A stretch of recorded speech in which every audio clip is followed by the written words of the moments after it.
Pusa po ba na umuwi sa inyo pong tahanan? Ano po ba ang ginagawa ninyo?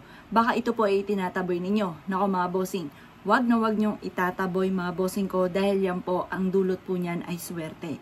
Alam po ng mga pusa mga bossing kasi ang pusa ay may third eye. Yan po ay alam po ng pusa kung sino po yung tao na may mabuting kalooban na kukup po sa kanya.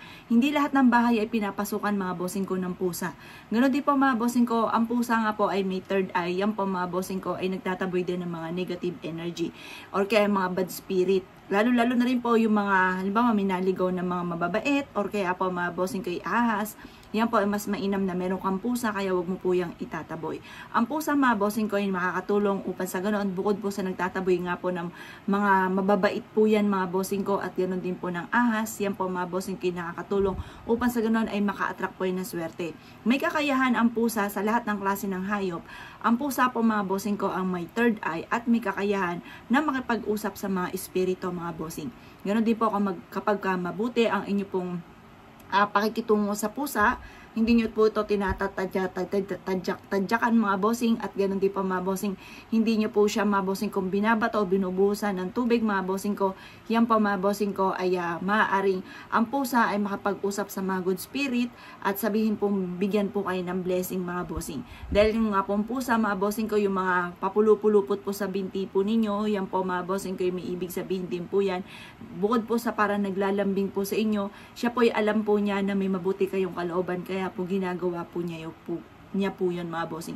Hindi lahat ng pusa ay naggaganon. Mas madalas pa nga po ang pusa ay mailap at hindi po siya ganon mga bossing. Lalo na kung hindi nyo naman talaga siya alaga mga bossing.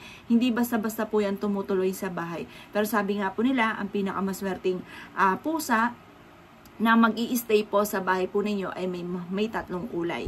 Yung puti, brown at saka black mga bossing. Sabi po nila, yan ang isa sa mga pinaka-the best na sumisimbolo ng kasaganahan na once na ang pusang yan ay umenter sa loob ng inyo pong bakuran. Huwag niyo po siya itataboy at marami rin pong benepisyo ang pusa. Once na yan po mga bossing ko ay sinasalbahin nyo, mga maldito at maldita rin po yan. Madalas po yan ay kung saan tumatay sa lugar po ninyo, na napakabaho, or kaya po ay magbubungkal po yan mga bossing ko ng lupa. Yan po ay mananalbahe rin po sa inyo. Hayaan nyo lamang po siya dyan mga bossing ko. At yan po mga bossing ko ay may intention din po siyang pakay kung bakit po siya ay nag-i-stay po sa inyo dahil nga po ang dulot rin po niyan ay swerte. Huwag nyo itaboy ang swerte mga bossing. Hayaan nyo lamang po siya dyan. Or kaya isa pa sa mga sikreto kung ang katabing bahay po ninyo ay gusto nyong bilhin mga bossing ko, lalo't wala naman nakatira at for sale po ito mga bossing, huwag kayong mananalbahe mga bossing ko na nag-i-interest ko sa iba, malas po yun.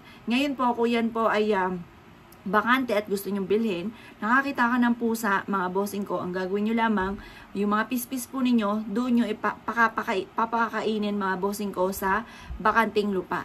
Tapos, i-wish nyo po na mabili nyo yung lupang yon. Magkaroon ka ng maraming pera at mabili nyo na yung lupang yon. Isa po yan sa mga sekreto, proven po yan. Marami na rin nagpatotoo na mga kakilala ko na ganyan po ang ginawa, na ganyan din po ang aking pinayo at napaka-powerful.